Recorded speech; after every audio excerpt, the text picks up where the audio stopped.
Welcome to medicine. तो अभी हमारा यूनिट 5 चल रहा है जो है कि मॉडर्नाइजेशन, एंड ये आपके सोशियोलॉजी ऑफ इंडिया का पेपर का एक बहुत ही इम्पॉर्टेंट चैप्टर है। अब हम यहाँ पे पार्सन की जो थ्योरी है जो कि पैटर्न वेरिएबल्स पे है, और वो किस तरीके से हमें मॉडर्नाइजेशन थ्योरी को एक्सप्लेन कर रहे हैं, उसको मैं यहाँ पे एक्सप्लेन करने जा रही हूँ। तो देखिए, पार्सन्स मतलब बिलीव करते थे कि जो भी मॉडर्न सोसाइटी है ना, उसमें जो हमारे रोल्स होंगे ना वो अचीव्ड होंगे, आस्क्राइब नहीं। ठीक है, इसको सिंपल वे में समझिए। पहले के ज़माने का एग्जांपल लीजिए। जब आप किसी कास्ट में या क्लास में बॉर्न हो गए तो आप बॉर्न हो गए, आपको ज़्यादा कुछ करने की ज़रूरत नहीं। अगर आप राजा के बेटे हो तो राजा बनोगे।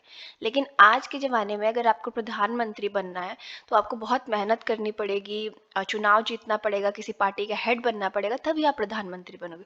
तो वो इसी की आइडिया की बात करते हैं कि आज मॉडर्न सोसाइटीज़ में जो भी चीज़ होगा वो अचीव्ड होगा, आस्क्राइब नहीं। आप पैदा नहीं हुए हो राजा के बेटे, ठीक है, आपको मेहनत करनी पड़ेगी। अब हर जगह के लिए एक ही टाइप के रूल एंड रेगुलेशन होंगे मॉडर्न सोसाइटी में, अगर हम बात करें तो। यानी ऐसा नहीं है कि यहाँ का रूल अलग होगा, वहाँ का रूल अलग होगा। सबके लिए इक्वल यूनिवर्सल रूल्स होंगे। अब मान लीजिए ह्यूमन राइट्स की हम बात करते हैं, तो ऐसा नहीं है ना कि ह्यूमन राइट्स आपके लिए अलग है, मेरे लिए अलग है। मुझे भी वोट देने का अधिकार है, आपको भी वोट देने का अधिकार है। इस तरीके से सोसाइटी है ना, वो बहुत स्पेशलाइज एंड सेल्फ सफिशिएंट बन जाएगी। अब मैं इसको एक्सप्लेन करती हूँ। अगर हम बात करें ट्रेडिशनल सोसाइटीज़ की, मॉडर्न सोसाइटी की बात नहीं कर रही, तो वहाँ पे आपके पास मल्टीपल रोल होते थे। आप किसान भी होते थे, आप हो सकता था कि आप पोट्री भी बना रहे हो, मतलब आप कुछ मिट्टी से सामान भी बना रहे हो, और भी कुछ काम कर रहे हो जब सीज़न ऑफ है तो। लेकिन आज के टाइम पे अगर आप टीचर हो या आप कोई गवर्नमेंट एम्प्लॉय हो, तो आपका रोल सिर्फ वही है। अब रोल जो है वो स्पेशलाइज्ड हो गए हैं, और आप सिर्फ एक ही रोल निभा रहे हो। पहले की सोसाइटीज़ में आपको मल्टीपल रोल्स निभाने पड़ते थे, ठीक है। वो बताने की ज़रूरत नहीं है। अब आपको पता है कि हर कंट्री के अपने rules, regulation and democracy and all है, ठीक है, नेशन स्टेट। अब मॉडर्न सोसाइटीज़ की हम बात करें तो बहुत ही सारे यहाँ पे डिफरेंट स्ट्रक्चर्स हैं जो कि चेंजेस को अडॉप्ट करते जाते हैं। अब सिंपल एग्जांपल हम कोविड का लेते हैं। हमारे पास पूरा मैकेनिज्म सेट नहीं था कोविड से लड़ने के लिए, बट हमने वैक्सीन्स बनाई, हमने एक दूसरे देशों की हेल्प की। तो ये मॉडर्न सोसाइटी की एक मतलब खूबी समझ लीजिए कि हम किसी भी सिचुएशन से निपटने के लिए तैयार हो जाते हैं। हमारे पास कई सारी चीज़ें रेडी भी है, जैसे कि रिलीफ फंड वगैरह भी होते हैं अगर कुछ सिचुएशन खराब हो जाए तो।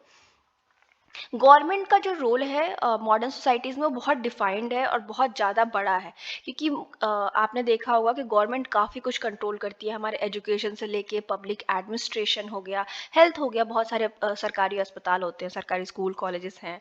और गवर्नमेंट एडमिनिस्ट्रेशन भी देखती है कि समाज में किस तरीके से सिचुएशन है, उसको मैनेज करने की कोशिश करती है। तो गवर्नमेंट का जो रोल है मॉडर्न सोसाइटी में वो काफ़ी ज़्यादा इंपॉर्टेंट हो गया है, ठीक है। ये आगे हमें गवर्नमेंट का जो रोल है वो बताते हैं कि गवर्नमेंट का रोल बेसिकली है क्या। पूरे कंट्री को एक तरीके से मैनेज करना गवर्नमेंट का रोल है। इसको एक्सप्लेन करने की ज़रूरत नहीं है आपको, आई थिंक। इकोनॉमी को प्लान करना कि हम क्या क्या स्टेप लेंगे तो इकोनॉमी बेटर होगी। जो भी ऑब्स्टिकल्स आ रहे हैं, मतलब कोई भी चीज़ें हम जब करने जाते हैं, अगर हम विकास करना चाहते हैं किसी देश के, तो बहुत सारी चीज़ें दिक्कत आएंगी। उस दिक्कतों को लड़ना भी गवर्नमेंट का काम है। एंड सिटीजन्स को भी मतलब कहीं ना कहीं कन्विंस करना। जैसे कि आपने देखा होगा कि मोदी जी ने कई सारे आत्मनिर्भर भारत और ऐसे बहुत सारे योजनाओं को आगे लेके आए हैं, जहाँ पे वो कहते हैं कि हम अपने बिजनेस स्टार्टअप्स वगैरह स्टार्ट करके कंट्री की जो इकोनॉमी है उसको बूस्ट करें, ठीक है। एंड मार्केट रिलेटेड जितने भी इश्यूज आती हैं उनका मेजर जो सॉल्व करने का वो होता है, काम होता है, वो गवर्नमेंट का ही होता है। और वो क्या कोशिश करती है कि जो ग्रोथ है देश में वो बनी रहे, इकोनॉमी हमारी स्ट्रांग रहे और विकास होता रहे। ये गिडेन की थ्योरी है मॉडर्निटी पे। और गिडेन की थ्योरी ऐसी थ्योरी है कि लाइफ टाइम अगर आप सोशोलॉजी पढ़ने वाले हो तो काम आएगी। तो मैं इसको कोशिश करूँगी जितना पॉसिबल हो सके उतनी ईजी वे में समझाने की। और ये डिफ़िकल्ट तो लगती है थ्योरी, बट बहुत ही ईजी है, तो आप ध्यान से सुनिए। तो देखिए, ये बताते हैं कि हमारे वर्ल्ड में दो डिबेट चल रहा है। एक डिबेट चल रहा है कि हम मॉडर्न सोसाइटी में हैं, कुछ लोग कह रहे हैं कि नहीं हम पोस्ट मॉडर्न सोसाइटी में आ गए हैं, मतलब मॉडर्निटी से भी हम आगे निकल गए हैं। क्योंकि मॉडर्निटी का मतलब क्या था, टेक्नोलॉजी आना या हम लोग का टेक्नोलॉजी का प्रयोग करना। अब तो हम लोग घर बैठे बैठे काम कर ले रहे हैं, कंप्यूटर के सहारे सब कुछ हो रहा है। तो वो लोग बोल रहे हैं कि अब पोस्ट मॉडर्न आ गया, मतलब एक थिंकर बोल रहे हैं पोस्ट मॉडर्न आ गया और एक थिंकर बोल रहे हैं कि अभी भी मॉडर्निटी ही आई है। गिडन जो है वो बोल रहे हैं कि नहीं, पोस्ट मॉडर्न सोसाइटी में भी हम नहीं पहुंचे हैं, अभी समय लगेगा, अभी हम मॉडर्न सोसाइटी में हैं। ठीक है, बताते हैं कि जो समाज है ना, सोशल चेंजेस आ रहे हैं समाज के अंदर। पहले अगर हम देखें मॉडर्निटी के बारे में, तो पहले हम क्लास पॉलिटिक्स पे ज़्यादा ध्यान देते थे। अब यहाँ पे गिडन कहना क्या चाहते हैं कि पहले अगर देखिए तो वर्कर और बॉस के बीच में, कैपिटलिस्ट या जो उसके अंदर काम करते हैं लोग, उनके वर्कर के बीच में, किसान और जो जमींदार है उसके बीच की लड़ाइयाँ हुआ करती थी समाज में। लेकिन अब आइडेंटिटी पॉलिटिक्स या नए प्रकार के सोशल मूवमेंट होना प्रारंभ हो चुके हैं। जैसे महिलाएं अपने राइट के लिए लड़ रही है कि हमें वुमेन एम्पावरमेंट चाहिए, LGBTQ कम्युनिटी अपने राइट्स के लिए लड़ी है। तो इस तरीके के नए टाइप के जो आंदोलन है वो उभरने लगे हैं। अब गिडन का जो कॉन्सेप्ट था मॉडर्निटी के ऊपर, तो वो हमें बहुत ही तरीके से इस कॉम्प्लेक्स सोसाइटी को समझाने की कोशिश करते हैं। वो मॉडर्निटी को एक डायनेमिक बोलते हैं और इसको एक वर्ड देते हैं, जगरनॉट। ठीक है, अब बेसिकली डायनेमिक क्यों बोलते हैं, जो भी मॉडर्न समाज है ना, ये इसको आप स्टैटिक नहीं कह सकते कि ये मॉडर्न समाज में ये चीज़ें हैं और ये मॉडर्न समाज है, नहीं। मॉडर्न समाज को एक्सप्लेन कर पाना बहुत मुश्किल है, क्योंकि रैपिड चेंज हो रहे हैं, बहुत फास्ट चेंज हो रहा है। आज अगर आप बटन वाला फ़ोन यूज़ कर रहे हो, कल स्मार्टफोन आ रहा है। आप अगर कीबोर्ड वाला लैपटॉप यूज़ कर रहे हो तो कल टच स्क्रीन वाला आ रहा है। तो इस तरीके से रैपिड चेंज आ रहा है। मैंने बस टेक्नोलॉजी का एग्जाम्पल दिया, बट हर जगह पे बदलाव बहुत जल्दी जल्दी आ रहा है। और इन्होंने बताया कि मॉडर्निटी के अंदर 4 बेसिक इंस्टीट्यूशन है: capitalism, industrialism, surveillance and military power. अब ठीक है, इन तीनों को समझिए। वो बताते हैं कि मॉडर्निटी के 4 एक पिलर हैं जिसने मॉडर्निटी को संभाल रखा है। आप इमेजिन करिए, एक कैपिटलिज्म है, पूंजीवाद। पूंजीवाद का मतलब आप सिंपली समझते हो कि जहाँ पे जिसके पास पूंजी है उसने फैक्ट्री शुरू की, उसमें काम वाम करवाना लोगों को शुरू किया, लोगों को नौकरी दी। और कैपिटलिज्म का मतलब बॉर्डरलेस होता है कि आप कहीं भी प्रोडक्ट बना रहे हो, इंडिया से प्रोडक्ट बना के अमेरिका में बेच सकते हो, यही सब कैपिटलिज्म है। ठीक है, पूंजीवाद। उसके बाद इंडस्ट्रियलिज्म, इंडस्ट्रीज बड़ी बड़ी आ रही हैं, लोग प्रोडक्शन कर रहे हैं, नई नई चीज़ें बन रही हैं, नए नए टेक्नोलॉजीज आ रहे हैं। ये दूसरा पिलर हो गया जिसने मॉडर्निटी को संभाला। सर्विलेंस, हमें ध्यान देना है कि चीज़ें कैसे हो रही हैं, और सर्विलेंस गवर्नमेंट के लेवल पे और हर लेवल पे सर्विलेंस है। आपने देखा होगा कि आजकल सर्विलेंस को लेके या प्रिवेसी को लेके बहुत ज़्यादा चीज़ें बात होने लगी हैं। ठीक है, कि कितना आप सर्विलेंस कर सकते हो।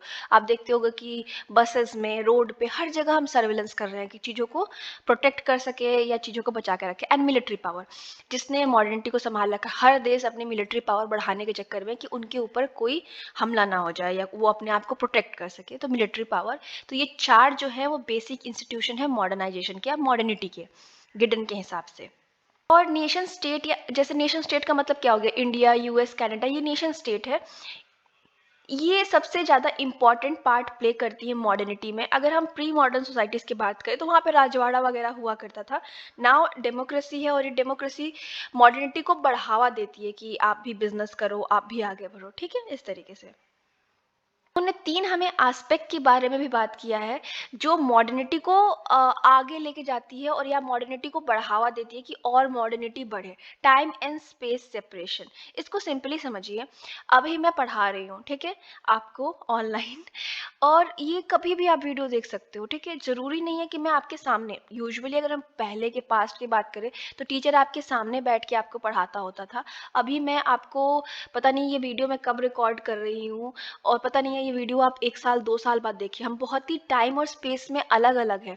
आप चाहें तो अभी तुरंत वीडियो कॉल करके किसी से भी बात कर सकते हैं, अमेरिका में, कनाडा में। तो इस तरीके से टाइम और स्पेस का सेपरेशन है, स्टिल हम कनेक्टेड हैं। सोशल सिस्टम जो है ना, इनका सेकेंड पॉइंट में जब बात करते हैं कि डिस्पेडिंग सोशल सिस्टम में ये हमें बताते हैं कि किस तरीके से हम एक जगह से टाए नहीं हैं। मान लीजिए कि आप इंडिया में बैठे हैं, इसमें 2 ये डिस्टिंग्विश करके बताते हैं सोशल सिस्टम के अंदर हमें 2 चीज़ें कि इस मैकेनिज्म को काम करती है, डिस्पेडिंग मैकेनिज्म को। एक होता है सिंबॉलिक टोकन, मनी, और एक होता है एक्सपोर्ट सिस्टम। बेसिकली क्या है कि आप अगर मान लीजिए आपके पास पैसा है, आपने इंटरनेट अपने फ़ोन में डलवा लिया, तो आप अभी अमेरिका के प्रोफ़ेसर से पढ़ सकते हैं। आप चाहें तो कनाडा से कोई सामान मँगा सकते हैं। तो इस तरीके का सोशल सिस्टम है, यानी हम एक जगह से कनेक्टेड नहीं हैं, आप चाहें तो पूरी दुनिया से कनेक्टेड हैं अगर आपके पास रिसोर्सेज़ हैं, मतलब आपके पास इंटरनेट है, वाई-फाई है, ये सब चीज़ें हैं।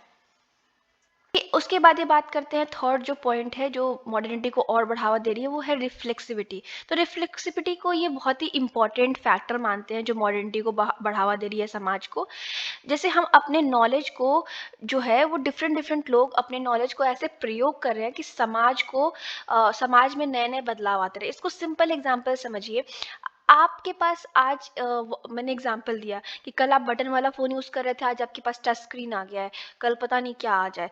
तो जो डेवलपमेंट है ना सोसाइटी में, हम अपने ब्रेन को, अपने नॉलेज को यूज़ के करके या एडवांस्ड होते जा रहे हैं, टेक्नोलॉजी एडवांस लेते जा रहे हैं। बेसिकली इसका मतलब यही है कि हम समाज में बदलाव लाते जा रहे हैं नई नई टेक्नोलॉजीज़ को इंट्रोड्यूस करके। अब पहले के ज़माने में क्या होता था कि आप किसी मतलब अगर आपको रेलवे की टिकट बुक करानी है तो आप स्टेशन पे जाते, लाइन लगाते, फिर जाके वहाँ से बुक होती थी। आज क्या है, हम अपने फ़ोन के क्लिक से कर ले रहे हैं। तो ये एडवांस टेक्नोलॉजीज़ है ना जो और मॉडर्न हमें बना रही हैं। कहीं बैठे हम फूड ऑर्डर कर सकते हैं, तो इस तरीके की चीज़ें। अब जैसे-जैसे समाज जो है ना, वो ट्रेडिशनल सोसाइटी से मॉडर्न सोसाइटी की तरफ बढ़ता है, तो कई सारी चीज़ें मॉडर्निटी की आती है। मॉडर्निटी एक तो किसी भी एक सर्टेन देश से जुड़ा नहीं है। ऐसा नहीं कि भारत सिर्फ मॉडर्न है, कनाडा सिर्फ मॉडर्न है, अमेरिका। ये ग्लोबल फिनोमेना है, सब लोग मॉडर्न धीरे-धीरे हो रहे हैं। एक्सपर्ट्स काफ़ी सारे बढ़ते जाएँगे, काफ़ी सारे लोग इस तरीके के, और नॉलेज का सिस्टम जो होगा वो कॉम्प्लेक्स होता जाएगा और बदलाव समाज में बहुत जल्दी-जल्दी होता जाएगा। इन्होंने जो ये थ्योरी थी कि पोस्ट मॉडर्निज्म में हम आ चुके हैं, उसको कहीं न कहीं इन्होंने नकारा, कहा नहीं, अभी भी हम मॉडर्निटी में हैं, समाज में बदलाव आया है और समाज में बदलाव आएगा और ये मॉडर्निटी ही रहेगा, मॉडर्न लाइफ। तो आई होप कि आपको गिडन की थ्योरी समझ में आ गई होगी। So thank you so much, have a nice day.